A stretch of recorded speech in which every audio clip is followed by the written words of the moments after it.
नमस्कार साथियों, स्वागत है आपका एक बार फिर से ज्ञानकृत क्लासेस में। ये video HP TET arts preparation की पार्ट 18 रहने वाली है।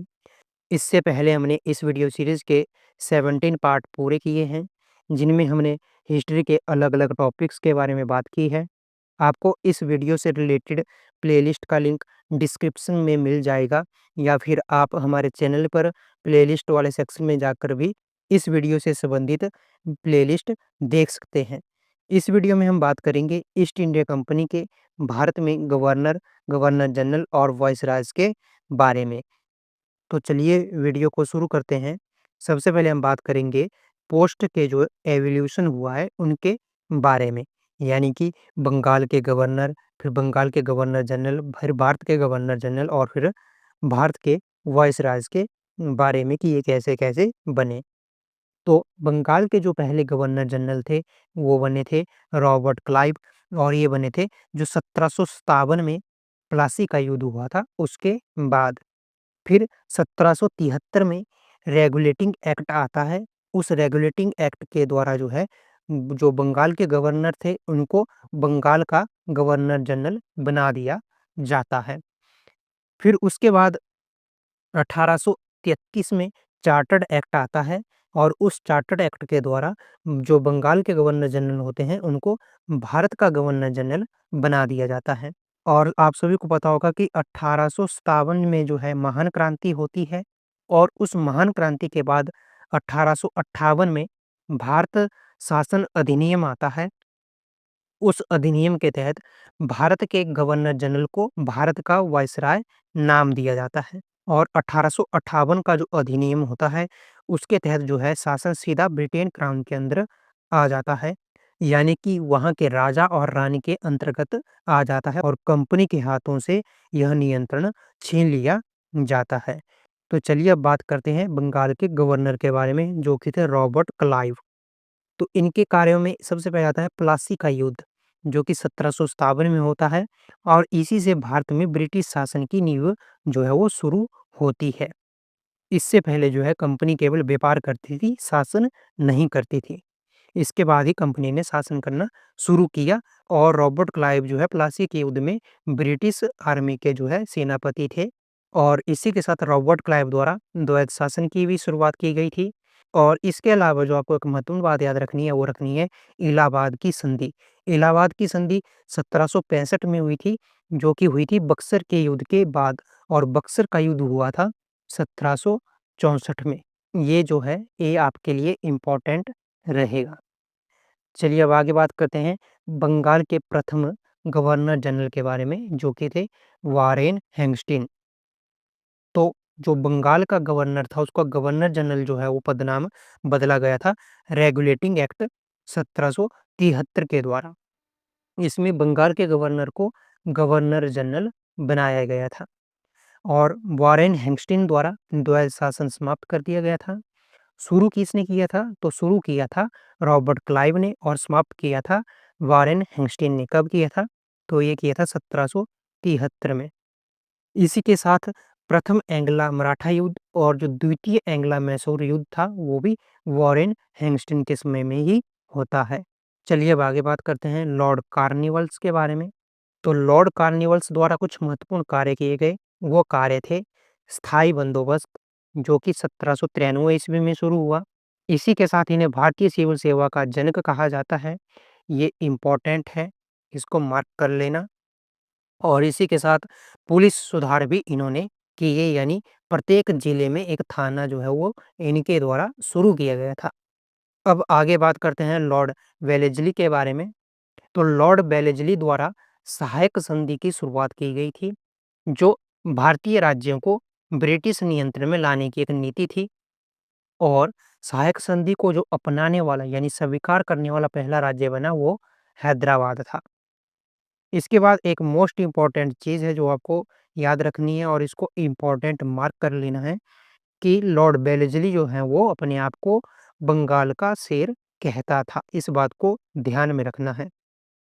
चलिए अब आगे बात करते हैं भारत के प्रथम गवर्नर जनरल के बारे में, जो बने लॉर्ड विलियम बेंटिंग और ये बने थे 1833 के चार्टर्ड एक्ट के द्वारा, इस बात को भी आपको ध्यान में रखना है।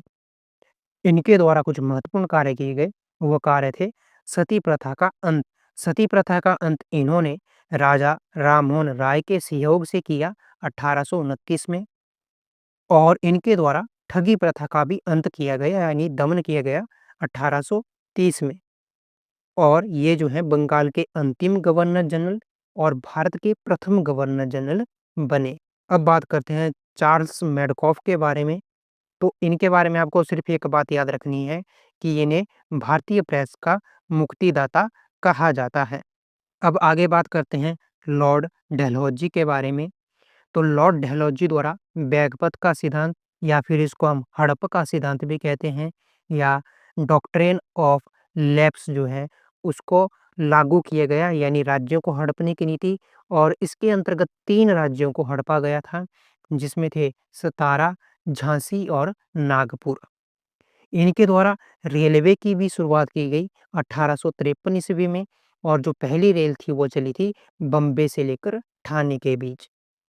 इन्हीं के समय में डाक एवं तार, यानी पोस्ट और टेलीग्राफ का जो है वो शुरुआत हुई थी। और जो वुड्स डिस्पैच है, यानी जिसे हम शिक्षा का मैग्ना कार्टा भी कहते हैं, वो भी लॉर्ड डलहौजी के समय में ही आया था। अब आगे देखते हैं भारत के प्रथम वायसराय, जो कि हैं लॉर्ड कैनिंग। तो आप सभी को पता है कि 1857 में एक विद्रोह होता है, और वो विद्रोह जो है लॉर्ड कैनिंग के समय में ही होता है, जिसको हम 1857 की क्रांति कहते हैं। और इसी क्रांति के बाद 1858 में भारत सरकार अधिनियम लागू किया जाता है, जिसके माध्यम से जो कंपनी का शासन है वो खत्म हो जाता है। कंपनी का काम सिर्फ व्यापार करना ही रह जाता है, और जो सत्ता है यानी शासन करने का अधिकार जो है वो ब्रिटिश क्राउन के पास आ जाता है। इसी के साथ लॉर्ड कैनिंग जो है वो भारत के अंतिम गवर्नर जनरल और भारत के प्रथम वायसराय बनते हैं। इसको इम्पोर्टेंट मार्क कर लेना, क्योंकि यहाँ से प्रश्न बनता ही बनता है। चलिए अब आगे बात करते हैं लॉर्ड मियो के बारे में। तो इनके बारे में आपको एक बात ही याद रखनी है, और ये मोस्ट इम्पोर्टेंट है, कि इनके समय में प्रथम जनगणना होती है 1872 ईस्वी में। इसके बाद है लॉर्ड लिंटन। इनके बारे में भी एक ही बात आपको याद रखनी है, और ये भी मोस्ट इम्पोर्टेंट है, कि इन्होंने वर्नाकुलर प्रेस एक्ट लागू किया था 1878 ईस्वी में। अब आगे बात करते हैं लॉर्ड रिपन के बारे में। तो लॉर्ड रिपन को स्थानीय स्वशासन का जनक कहा जाता है, और लॉर्ड रिपन के समय में ही प्रथम नियमित जनगणना, जो कि 1881 में शुरू हुई थी, और उसके बाद हर 10 साल में ये जनगणना होने लगी। इस बात को भी ध्यान में रखना है।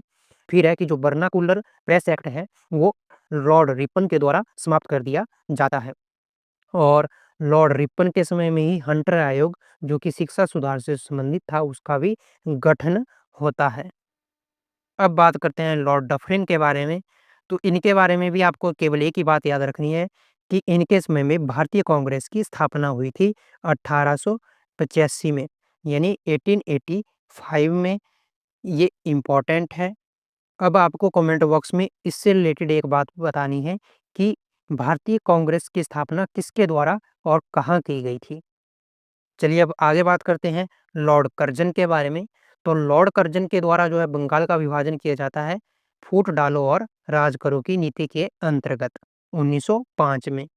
और इन्हीं के समय में भारतीय पुरातत्व विभाग की स्थापना होती है, और इन्हीं के समय में स्वदेशी आंदोलन जो है वो शुरू होता है 1905 में। फिर बात करते हैं लॉर्ड मिंटो द्वितीय के बारे में। तो इनके समय में 1906 में मुस्लिम लीग की स्थापना होती है, और 1909 में मार्ले मिंटो सुधार आता है। फिर आगे बात करते हैं लॉर्ड हेडिंग द्वितीय के बारे में। तो लॉर्ड हेडिंग द्वितीय के समय में बंगाल विभाजन रद्द हो जाता है 1911 में, जो कि 1905 में लॉर्ड कर्जन के समय में हुआ था। और इन्हीं के समय में, यानी लॉर्ड हेडिंग द्वितीय के समय में, भारत की राजधानी को कोलकाता से दिल्ली स्थानांतरित कर दिया जाता है 1911 ईस्वी में ही। और एक बात 1911 के बारे में आपको याद रखनी है, कि 1911 ईस्वी में पहली बार जन गण मन जो है वो गाया गया था। और लॉर्ड हेडिंग द्वितीय के समय में तीसरा और अंतिम दिल्ली दरबार लगता है, जिसमें जॉर्ज पंचम भाग लेते हैं। चलिए अब आगे बात करते हैं लॉर्ड चेम्सफोर्ड के बारे में। इनके बारे में आपको ध्यान में रखना है कि 1916 में इन्हीं के समय होम रूल लीग की शुरुआत होती है। किसके द्वारा होती है? तो ये होती है बाल गंगाधर तिलक और एनी बेसेंट के द्वारा। और 1919 में जो रॉलेट एक्ट आता है वो भी इन्हीं के समय में आता है। और 1919 का जलियांवाला बाग हत्याकांड है वो भी लॉर्ड चेम्सफोर्ड के समय में होता है। यहाँ से 1919 जलियांवाला बाग हत्याकांड जो है इम्पोर्टेंट है। फिर है लॉर्ड इरविन। लॉर्ड इरविन के बारे में आपको ध्यान रखना है कि 1928 में साइमन कमीशन इन्हीं के समय भारत आता है। और 1931 का जो गांधी इरविन समझौता है वो भी लॉर्ड इरविन के समय में ही होता है। फिर आगे बात करते हैं लॉर्ड विलिंगटन के बारे में। तो लॉर्ड विलिंगटन जो है उनके समय में गांधी और अंबेडकर का पूना समझौता होता है 1932 में। और इन्हीं के समय में भारतीय सरकार अधिनियम 1935 आता है। फिर उसके बाद है लॉर्ड लिनलिथिगो। उनके समय में क्रिप्स कमीशन और भारत छोड़ो आंदोलन 1942 में शुरू होते हैं। इन दोनों को ध्यान रखना है। यहाँ से आपके लिए क्रिप्स कमीशन भी इम्पोर्टेंट है और भारत छोड़ो आंदोलन भी इम्पोर्टेंट है। अब आगे बात करते हैं माउंटबेटन और गोपालाचारी के बारे में।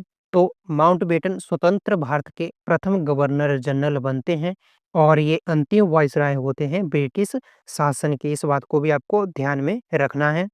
बात करें सी गोपालाचारी के बारे में तो ये स्वतंत्र भारत के प्रथम और अंतिम भारतीय गवर्नर जनरल बनते हैं।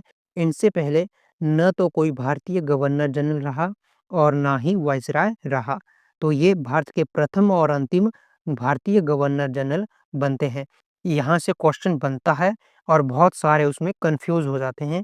तो इस लाइन को आपको ध्यान से पढ़ना है और याद भी रखना है कि जो सी गोपालाचारी हैं वो भारत के प्रथम और अंतिम भारतीय गवर्नर जनरल बनते हैं। और इसी के साथ इस वीडियो में इतना ही।